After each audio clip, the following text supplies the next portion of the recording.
प्यारे दोस्तों, सनातन धर्म चैनल में आपका बहुत बहुत स्वागत है। मैं आज आपके लिए बृहस्पति देव की एक पौराणिक कथा लाई हूँ। उससे पहले चैनल को लाइक और सब्सक्राइब करना बिल्कुल ना भूलें। तो चलो कथा सुनाना प्रारंभ करती हूँ। बहुत समय पहले की बात है। भारतवर्ष में एक राजा राज्य किया करता था। वह अति प्रतापी और दानी था। वह प्रतिदिन मंदिर में भगवान के दर्शन करने जाता था और गुरु और ब्राह्मणों की सेवा भी किया करता था। उसके द्वार से कोई भी याचक निराश होकर नहीं लौटता था। वह प्रत्येक गुरुवार को व्रत रखता और पूजन किया करता था। हर दिन गरीबों की मदद करता था, परंतु यह सब बातें उसकी रानी को पसंद नहीं थी। वह न व्रत करती थी और न किसी को एक पैसा दान के रूप में देती थी। वह राजा को भी ऐसा करने से मना किया करती थी। एक समय की बात है, जब राजा शिकार खेलने वन को गए। महल में सिर्फ रानी और दासी थी।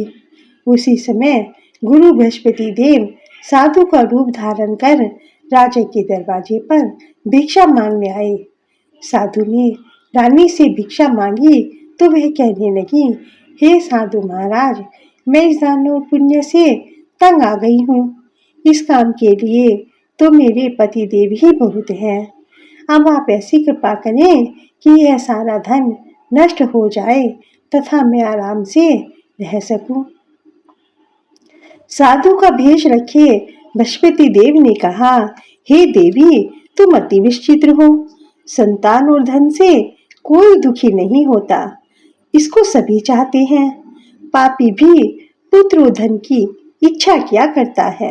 अगर तुम्हारे पास धन बहुत है तो भूखे मनुष्यों को भोजन कराओ, ब्राह्मणों को दान दो, प्याऊ लगवाओ, धर्मशालाएं बनवाओ, कुआं तालाब बाग बगीचे आदि का निर्माण कराओ तथा निर्धनों की कुंवारी कन्याओं का विवाह कराओ, साथ ही यज्ञ आदि करो।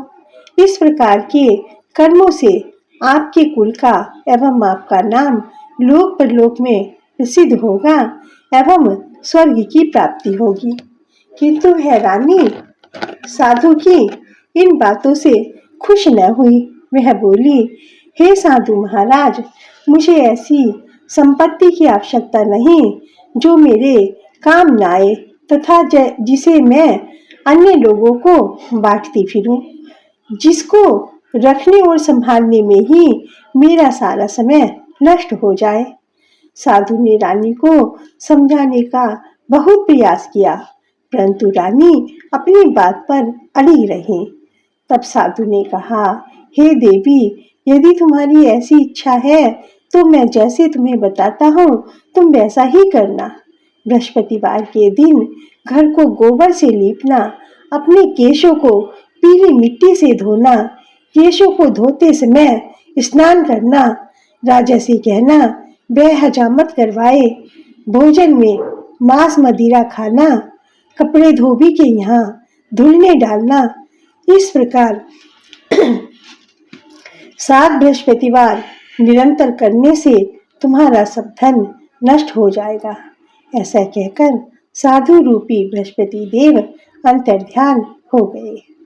रानी ने साधु के कहे अनुसार ही 7 बृहस्पतिवार तक किया। साधु के बताए अनुसार करते हुए उसे केवल 3 बृहस्पतिवार ही बीते थे कि उसकी समस्त धन संपत्ति नष्ट हो गई। कहे अनुसार ही भरपेट भोजन के लिए भी दोनों समय परिवार तरसने लगा तथा सांसारिक भोगों से दुखी रहने लगा। इस प्रकार के अभावग्रस्त जीवन से तंग आकर एक बार राजा रानी से कहने लगा, हे रानी, तुम यहीं पर रहो, मैं दूसरे देश को जाता हूँ, क्योंकि यहाँ पर मुझे सभी मनुष्य जानते हैं, इसलिए मैं यहाँ कोई ऐसा वैसा कार्य नहीं कर सकता। देश चोरी परदेश भीख बराबर है। ऐसा कहकर राजा परदेश चला गया। वहां जंगल में लकड़ी काट कर लाता, उन्हें शहर में बेचकर जीवन यापन करने लगा। राजा के जाने के पश्चात इधर उसके बिना रानी और दासियां दुखी रहने लगी। किसी दिन भोजन मिलता और किसी दिन जल पीकर ही रहना पड़ता था। एक समय रानी और दासियों को 7 दिन बिना भोजन के व्यतीत हो गए तो रानी अपनी दासी से बोली, हे दासी, यहाँ पास ही के नगर में मेरी बहन रहती है जो बहुत धनवान है। तो उसके पास जा और वहां से 5 सेर अनाज मांग ला, जिससे कुछ समय के लिए गुजर बसर हो जाए। दासी उसकी बहन के पास गई। बृहस्पतिवार का दिन था। रानी की बहन उस समय बृहस्पति देव की पूजा कर रही थी। दासी ने रानी की बहन से कहा, हे रानी, मुझे आपके पास आपकी बहन ने भेजा है, मुझे 5 सेर अनाज दे दो। दासी ने अपनी बात अनेक बार कही, परंतु रानी की बहन ने कोई उत्तर नहीं दिया, क्योंकि वह उस समय बृहस्पति भगवान की कथा सुन रही थी। रानी की बहन ने जब दासी को कोई उत्तर नहीं दिया तो वह अत्यंत दुखी हुई। उसे क्रोध भी बहुत आया। लौटकर वह रानी से बोली, हे रानी, आपकी बहन बहुत धनी स्त्री है, परंतु वह अत्यंत घमंडी है। वह छोटे लोगों से बात भी नहीं करती। 5 सेर अनाज देने के लिए मैंने उससे बहुत बार कहा, परंतु उसने कोई उत्तर नहीं दिया। इस प्रकार मुझे निराश एवं खाली हाथ लौटना पड़ा। रानी बोली, हे दासी, इसमें मेरी बहन का कोई दोष नहीं है। जब बुरे दिन आते हैं तब कोई सहारा नहीं देता, अपने पराये हो जाते हैं। अच्छे बुरे का ज्ञान विपत्ति में ही होता है। जो ईश्वर की इच्छा होगी वही होगा।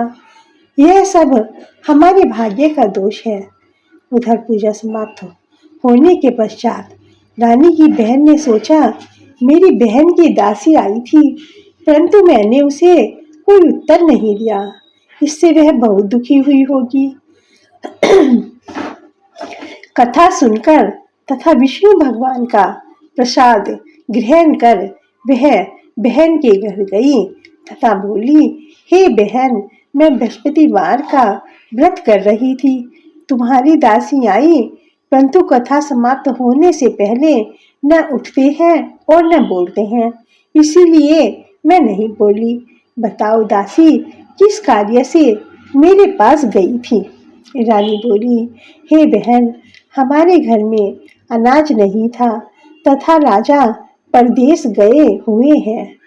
वैसे तुमसे कोई बात छुपी नहीं है, इसी कारण मैंने दासी को तुम्हारे पास 5 सेर अनाज लेने के लिए भेजा था। इस पर रानी की बहन बोली, हे बहन, बृहस्पति भगवान सबको मनोवांछित फल देते हैं। देखो, शायद तुम्हारे घर में किसी कोने में अनाज रखा हो। यह सुनकर रानी की बहन आश्चर्य में घर के अंदर गई तो वहां उसे एक घड़ा अनाज का भरा मिल गया। उसे बड़ा आश्चर्य हुआ, क्योंकि उसके अनुसार घर का एक एक बर्तन अनाज से खाली था। उसने बाहर आकर रानी को सारा वृत्तांत सुनाया। दासी अपनी रानी से कहने लगी, हे रानी, देखो, वैसे भी हमको जब अन्न नहीं मिलता था तो भी व्रत समान ही था। अगर इनसे व्रत की विधि तथा कथा पूछ ली जाए तो बृहस्पतिवार का व्रत हम भी क्या करेंगे। और फिर दासी के कहने पर रानी ने अपनी बहन से बृहस्पतिवार का व्रत, पूजन विधि एवं नियमों के बारे में विस्तार से पूछा। उन्होंने बताया, जो बृहस्पतिवार के व्रत में चने की दाल और मुनक्का से विष्णु भगवान का केले की जड़ में पूजन कर दीपक जलाता है, पीला भोजन करता है, पीले वस्त्र धारण करता है तथा प्रेम पूर्वक बृहस्पति भगवान की कथा सुनता है। इस प्रकार करने से गुरु भगवान उस भक्त से प्रसन्न होते हैं, धन अन्न पुत्र देते हैं, मनोवांछित मनोकामनाएं पूर्ण करते हैं। व्रत एवं पूजन की विधि बताकर रानी की बहन अपने घर लौट गई। तत्पश्चात रानी और दासी दोनों ने निश्चय किया कि बृहस्पति देव भगवान का व्रत एवं पूजन जरूर करेंगे। 7 दिन पश्चात जब बृहस्पतिवार आया तो दोनों ने व्रत रखा। घुड़साल में जाकर चना और गुड़ बीन लाई, उसकी दाल बनाकर केले की जड़ में विष्णु भगवान का पूजन किया। अब भोजन कहाँ से आए, यह सोचकर दोनों बड़ी दुखी हुई, परंतु उन्होंने व्रत किया था, इसीलिए बृहस्पति भगवान उनसे प्रसन्न थे। एक साधारण व्यक्ति के रूप में वे 2 थालों में सुंदर पीला भोजन लेकर आए और दासी को देकर बोले, हे दासी, यह भोजन तुम्हारे और रानी के लिए है, तुम दोनों ही इसे ग्रहण करना। दासी भोजन पाकर अत्यंत प्रसन्न हुई और रानी से बोली, हे रानी, भोजन कर लो। रानी को इस विषय में कुछ पता नहीं था। वह दासी से बोली, जा तू ही भोजन कर ले, क्योंकि तू व्यर्थ में हमारी हंसी उड़ाती है। दासी बोली, हे रानी, एक व्यक्ति भोजन दे गया है। रानी बोली, वह भोजन तेरे लिए ही दे गया है, इसीलिए तू ही भोजन कर। दासी ने कहा, हे रानी, वह व्यक्ति हम दोनों के लिए ही 2 थालों में भोजन दे गया है, अतः मैं और आप दोनों ही साथ साथ भोजन करेंगे। दोनों ने गुरु भगवान को धन्यवाद एवं नमस्कार कर भोजन प्रारंभ किया। उसके बाद से दोनों प्रत्येक बृहस्पतिवार को गुरु भगवान का व्रत और पूजन करने लगी। बृहस्पति भगवान की कृपा से उन दोनों को भोजन एवं धन की कमी दूर हो गई, परंतु रानी फिर पुनः पहली प्रकार से आलस्य करने लगी। तब दासी बोली, हे रानी, आप पहले भी इसी प्रकार आलस्य क्या करती थी। आपको धन संभालने एवं दान देने में कष्ट होता था, इसी कारण सभी धन नष्ट हो गया और हमारी ऐसी दुर्दशा हो गई। अब गुरु भगवान की कृपा से धन मिला है तो आपको फिर आलस्य हो रहा है। बड़े कष्टों के बाद हमने यह धन पाया है, इसीलिए आपको दान पुण्य करना चाहिए। भूखे मनुष्य को भोजन कराओ, ब्राह्मणों को दान दो, प्याऊ लगवाओ, कुआं तालाब बाग बगीचे आदि का निर्माण कराओ, कुंवारी कन्याओं का विवाह कराओ, मंदिर पाठशाला बनवाकर दान दो, धन को शुभ कार्यों में खर्च करो, जिससे आपका कुल का सम्मान बढ़े तथा आपको स्वर्ग प्राप्त हो एवं आपके पितृ प्रसन्न हो। दासी की बात मानकर रानी ने इसी प्रकार सत्कर्म करने प्रारंभ किए। इस प्रकार करने से उसको काफी यश फैलने लगा। कुछ दिन बाद एक दिन रानी और दासी आपस में विचार करने लगी कि न जाने राजा किस दशा में होंगे, उनकी कोई खोज खबर नहीं है। रानी राजा की कोई खबर न पाकर उदास रहने लगी। गुरु भगवान से उन्होंने प्रार्थना की और भगवान ने रात्रि में राजा को स्वप्न में आकर कहा, हे राजा, उठ, तेरी रानी तुझको याद करती है, अब अपने देश लौट जा। राजा प्रातःकाल उठा, वह सोचने लगा, मैं किस प्रकार राजा के पास बृहस्पति देव जाऊंगा। एक साधु के रूप में आए और कुछ भी बोले, नहीं, स्त्री जाति और पहले को ही साधु में है, क्यों बैठे हो? प्रभु की आज्ञा मानकर वह अपने नगर क्या कारण है, क्या चिंता है, मुझे बताओ। राजा यह सुनकर दुखी रहने लगा। की आंखों में आंसू भर आए और साधु को प्रणाम कर राजा बोला, हे प्रभु, आप तो सब कुछ जानते हो। इतना कहकर राजा ने साधु को अपनी समस्त व्यथा सुना दी। तब साधु के रूप में गुरु भगवान राजा से बोले, हे राजन, तुम्हारी पत्नी ने बृहस्पतिवार के दिन बृहस्पति देव का अपमान किया था, जिसके कारण आपकी यह दुर्दशा हुई थी। अब तुम किसी प्रकार की चिंता मत करो, भगवान तुम्हें पहले से अधिक धन प्रदान करेंगे। देखो, तुम्हारी पत्नी ने बृहस्पतिवार का व्रत आरंभ कर दिया है। अब तुम भी बृहस्पतिवार का व्रत करके चने की दाल व गुड़ जल के लोटे में डालकर केले का पूजन करो। फिर कथा कहो और सुनो, भगवान तुम्हारी सभी इच्छाओं को पूर्ण करेंगे। साधु के वचन सुनकर राजा बोला, हे प्रभु, मुझे लकड़ी बेचने के पश्चात इतना पैसा भी नहीं बचता कि भोजन करने के उपरांत कुछ भी बचा सकूं। मैंने रात्रि में अपनी रानी को व्याकुल एवं दुखी देखा है। मेरे पास कोई साधन नहीं जिससे उनका समाचार जान सकूं। इसके अतिरिक्त मैं बृहस्पति देव की कथा भी नहीं जानता हूँ, जिसे कह या सुनकर मैं व्रत धारण कर बृहस्पति देव की पूजन कर सकूं। साधु ने कहा, हे राजा, तुम किसी प्रकार की चिंता न करो। बृहस्पतिवार के दिन तुम नित्य की भांति लकड़ियां लेकर शहर में जाओ। तुम्हें रोज से दुगना धन प्राप्त होगा, जिससे तुम भली भांति भोजन कर लोगे तथा गुड़ एवं चने का प्रसाद खरीदकर बृहस्पति देव की पूजन भी कर सकते हो। बृहस्पति देव की कहानी इस प्रकार से है। बृहस्पति देव की कहानी इस प्रकार से है। प्राचीन समय में एक बहुत ही निधन ब्राह्मण था। उसकी कोई संतान नहीं थी।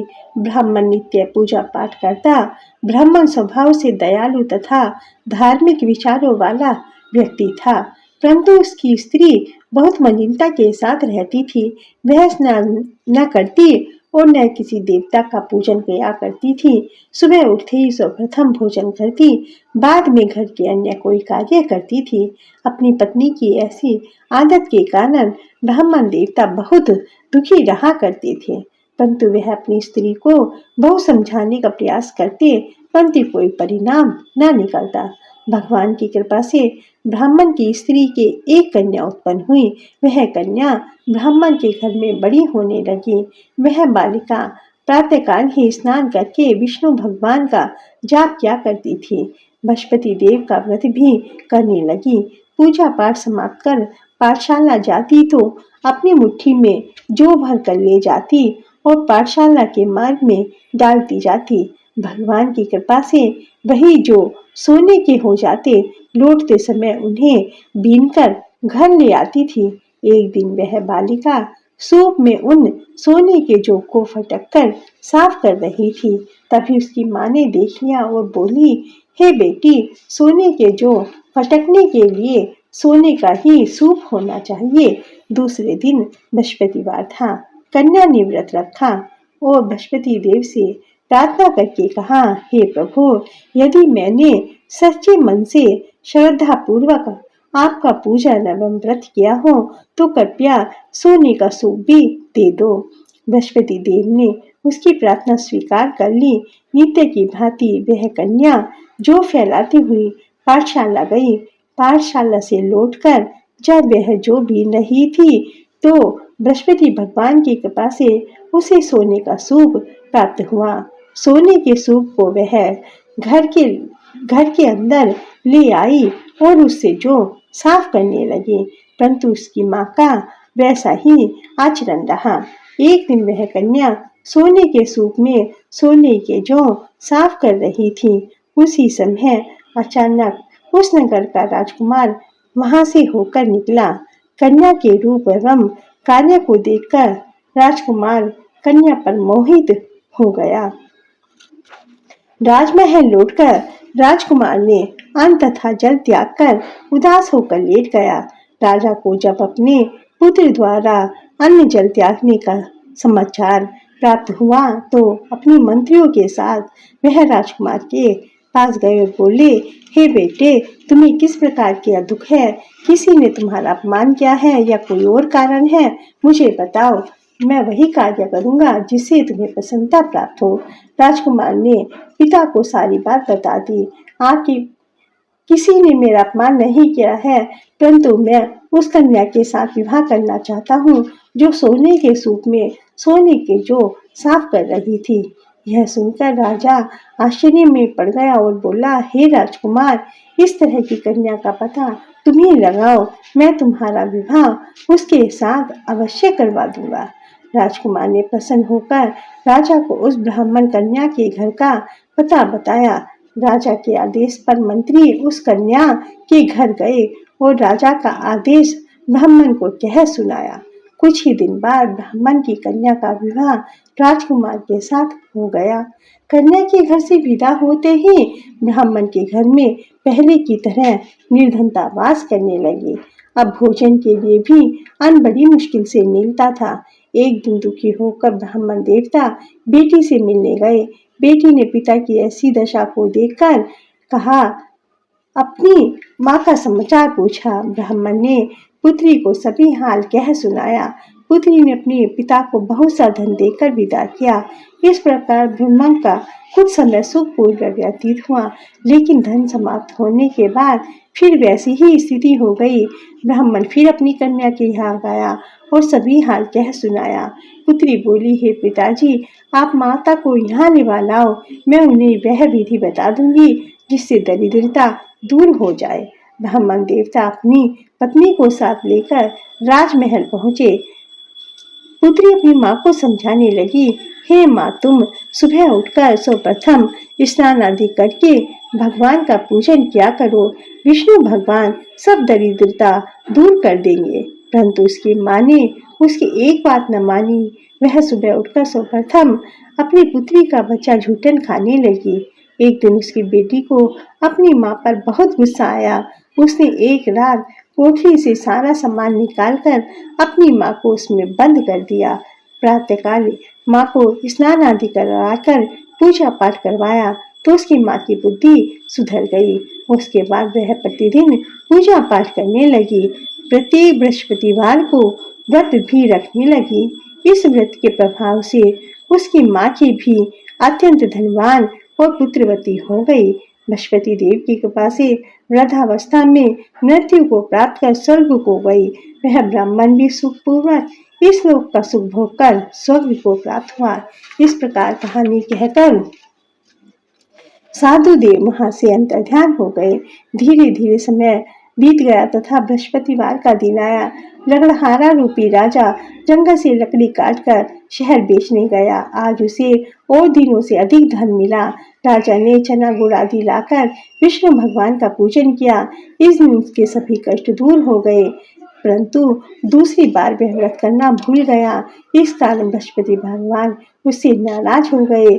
उस दिन उस नगर के राजा ने विशाल यज्ञ का आयोजन किया।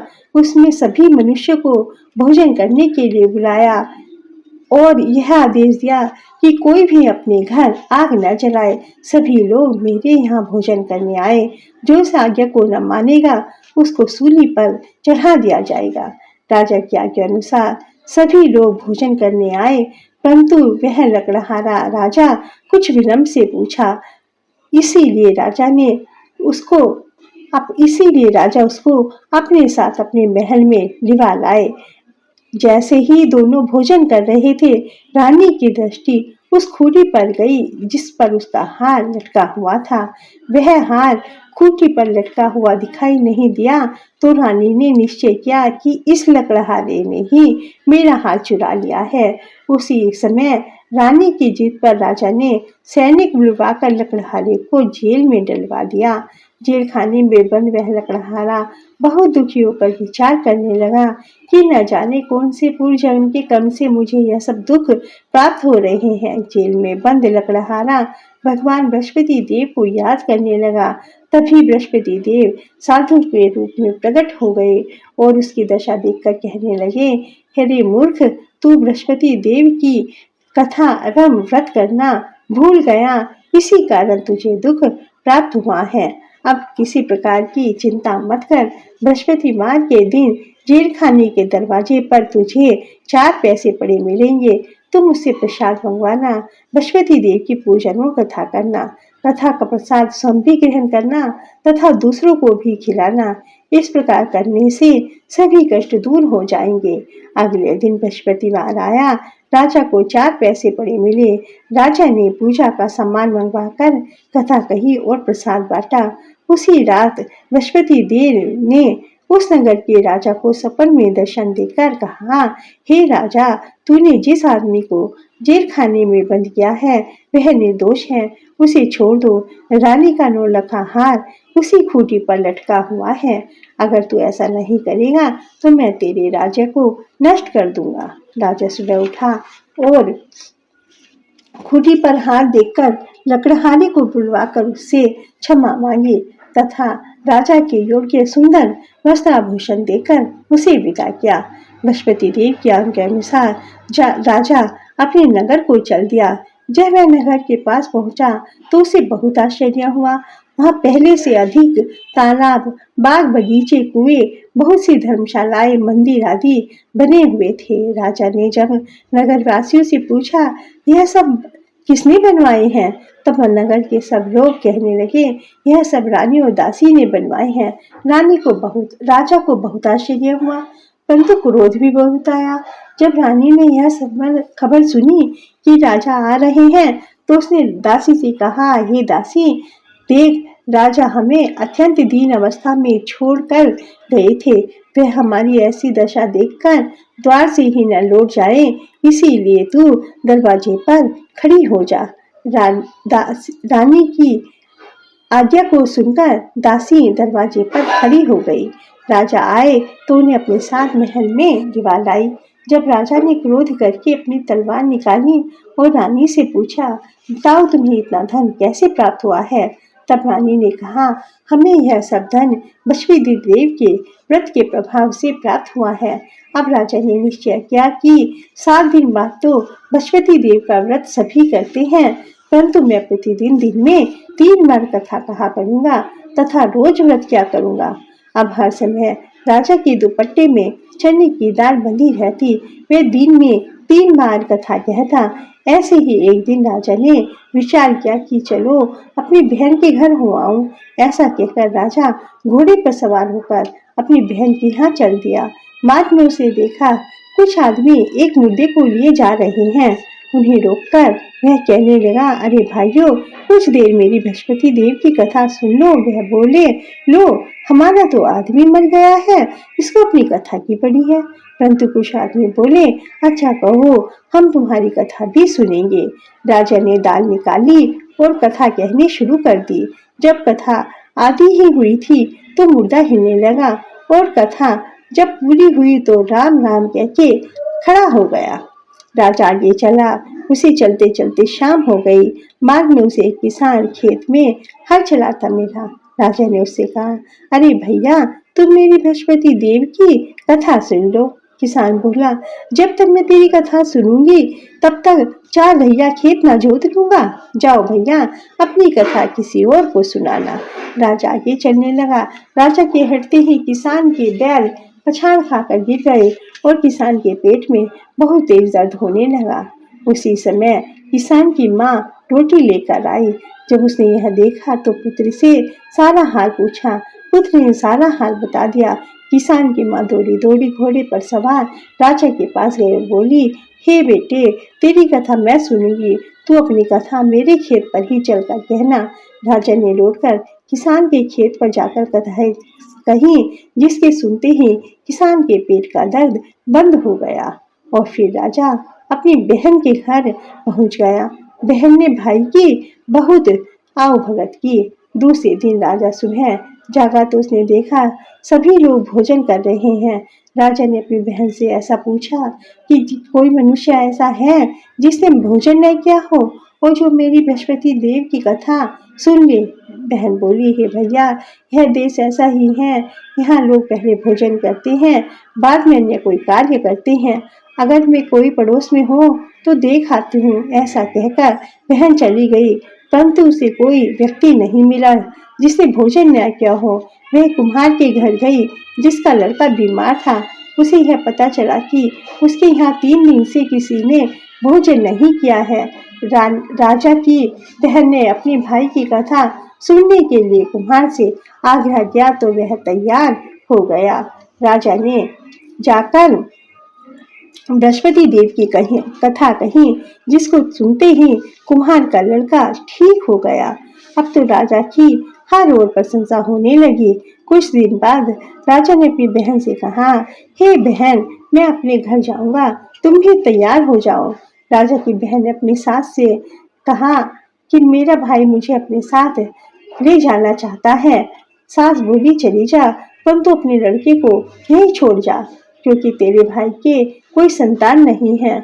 बहन ने भाई से कहा, हे भैया, मैं तो चलूंगी, परंतु कोई बालक नहीं जाएगा। राजा ने कहा, जब कोई बालक नहीं जाएगा तो तू ही चलकर क्या करेगी।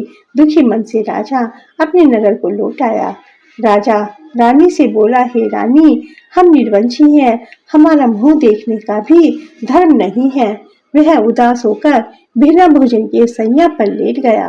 रानी बोली, हे प्रभु, बृहस्पति देव ने हमें सब कुछ दिया है, हमें संतान भी अवश्य देंगे। उसी रात बृहस्पति देव ने राजा को स्वप्न में दर्शन देकर कहा, हे राजा, उठ, सभी सोच त्यागिए, तेरी रानी गर्भवती है। राजा को यह जानकर अत्यंत प्रसन्नता हुई। 90 महीने रानी की गर्भ से एक सुंदर पुत्र रूपी रत्न पैदा हुआ। तब राजा बोला, हे रानी, स्त्री बिना भोजन के रह सकती है, परंतु बिना कहे नहीं रह सकती। जब मेरी बहन आए तो तुम उससे कुछ मत कहना। रानी ने सुनकर हाँ कर दी। और जब राजा की बहन ने यह सब शुभ समाचार सुना तो वह अत्यंत प्रसन्न हुई तथा बधाई लेकर अपने भाई के घर आई। तब रानी ने कहा, घोड़ा चढ़कर तो नहीं आई, गधा चढ़ी आई। राजा की बहन बोली, भाभी, मैं इस प्रकार न कहती तो तुम्हें औलाद कैसे मिलती। बृहस्पति देव ऐसे ही हैं, जिसके मन में जैसी कामनाएं हैं सभी को पूर्ण करते हैं। जो श्रद्धा पूर्वक बृहस्पति देव का व्रत करता एवं कथा पढ़ता है, सुनता है, दूसरों को सुनाता है, बृहस्पति देव उनकी सभी मनोकामनाएं पूर्ण करते हैं। बृहस्पति देव उनकी सदैव रक्षा करते हैं। जो श्रद्धा एवं संपूर्ण आदर भाव से बृहस्पति देव का पूजन एवं सच्चे मन से करता है व्रत, उनकी सभी मनोकामनाएं पूर्ण होती हैं। सच्चे हृदय से राजा और रानी ने बृहस्पति देव की कथा का गुणगान किया